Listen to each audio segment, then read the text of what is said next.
Kuna siri nyingi kwenye kamera ambazo creators wengi hawataki uzijue. Leo naenda kuziweka wazi, tuna focus zaidi.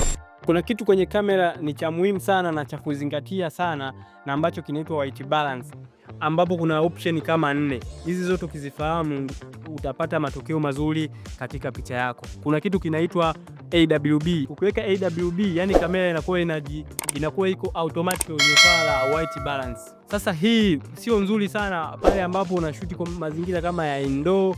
Unaona, ikikutana tu na rangi nyingi, hii inaweza kukudanganya, ikakupa matokeo ambayo sio sahihi, kwa sababu ikikutana na rangi nyingine inashindwa kuchanganua rangi halisia kwa mazingira yaliyokuwepo hapo. Pia kuna kitu kingine kinaitwa daylight sun. Hii inafaa kwenye wale wanaopenda kupiga picha zile za mchana zile kwenye jua kali.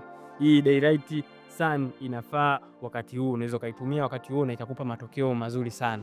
Pia kuna cloud. Hii unaweza kaitumia kwenye ule wakati wa mawingu au sehemu ambayo ikiwa ni tulivu, hakuna jua, unaweza kaitumia hii cloud. Kuna tungsten. Hii inafaa kabisa kwenye zile taa za njano. Kikubwa zaidi custom hapa ndo una balance wewe mwenyewe unavyotaka.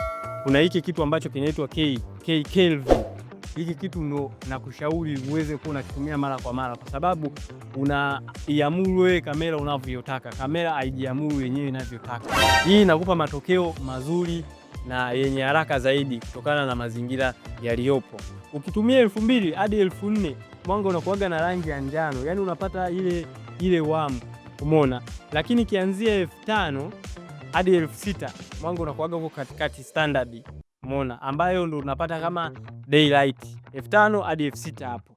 Lakini kwa kuna 7000 hadi 10000 unakuaga kuna baridi, yani mwanga unakuaga ni wa blue ambayo ni cool. Hii ndio Kelvin.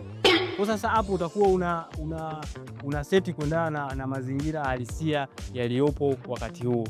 Na kama umejifunza kitu, usisahau kushare, kulike na kucomment video hii.